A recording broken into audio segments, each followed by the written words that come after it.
This is the fifth quarter. Back and ready for more high school football action at TJ. Some interesting games on tap this week for the Three Rivers Conference as they continue conference play, as well as the Coastal 8 Conference. And, there was a few shakeups. We have South Columbus lose their game, last week to East Boyd, and they're trying to bounce back. Then also, Wallace Rose Hill on the road against one of the top teams. Yeah, Three Rivers has got some new faces at the top of the rankings this year. Yeah, you expect to see that every now and then, so let's get into those highlights. Let's go out to Cerro Gordo. South Columbus trying to bounce back, taking on West Columbus. South Columbus with that tough loss, they didn't really get anything going offensively, but they sure did tonight. The Stallions came out firing, backside counter. Rajon Graham advances it in for the score. Yeah, when in doubt, just go to the ground game for the Stallions. The Stallions love running the football, and it was a big first half for Rajon Graham, already up 6-0. He's muddled behind his offensive lineman, but he goes whoop, and there he goes. Yeah, great run, buck sweep to the left right there.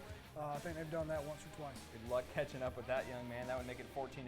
Then already up 28-0 in the second quarter. They go to the air. How about a little pass game? Jaquan Jordan rolls to his right, finds Latrell Brown. He's in for the score as well. Good little play action, dump it off short and let him do the rest. And that would end up being the score at the half, 35-0. This one, all Stallions, they beat West Columbus 50-7, the final score. And from way out west, let's go just up north.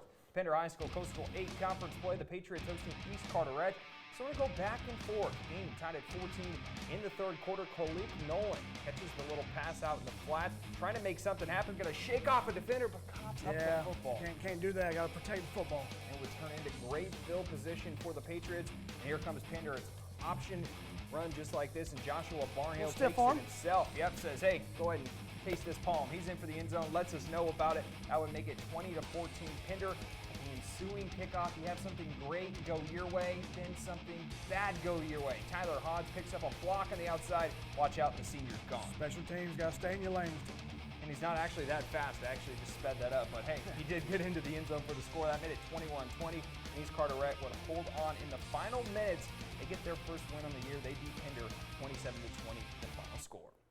Switching gears now up to Richland's. Heidi Trask on the road, taking on Richland's Titans, looking for their first win of the year, but wasn't a good start for Heidi Trask. The handoff gets bobbled, ends up getting taken away there by Richland's. Yep, hard to win on the road, turning football. And it would turn into a Wildcat score, touchdown in the first half. Then something you don't want to see here, TJ.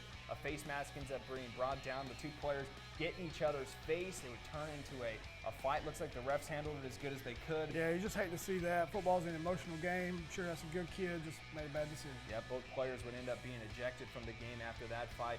And offensively, nothing Trask could do tonight to get things going as they fall to Richland's. That final score was 40-8.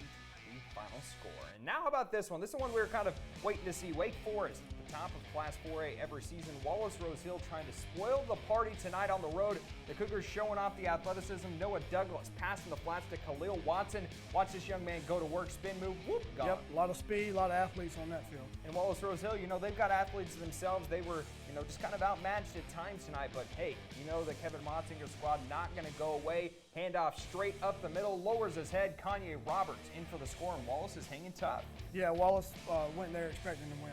And they were going to try to, and they had a very opportunity. But this guy, just a one-man wrecking ball. Once again, it's Khalil Watson out in the flats. Wake Forest just a little too much tonight. Caught the quick slant, turns on the borders, and the final score. Yeah, good matchup for Wallace. This is really going to help them come playoff time. I agree, and they showed they can hang with some of the state's best. 42-28, the final score. So, TJ, we talked about it. A great fight for the Bulldogs. They come up just short tonight. But we got to all remember, that's a team that, they may have a few losses on their record, but that's a 2A team taking on a 4AA powerhouse in Wake absolutely. Forest. Wallace Rose Hill, very good tradition. They're not trying to win regular season games. They're trying to get better for the playoffs and go win a ring. And they do. That's one of those ones you look at, they have a great chance. Well, don't go anywhere. We have much more coming up for you on the fifth quarter as we'll have your final scores from around the area.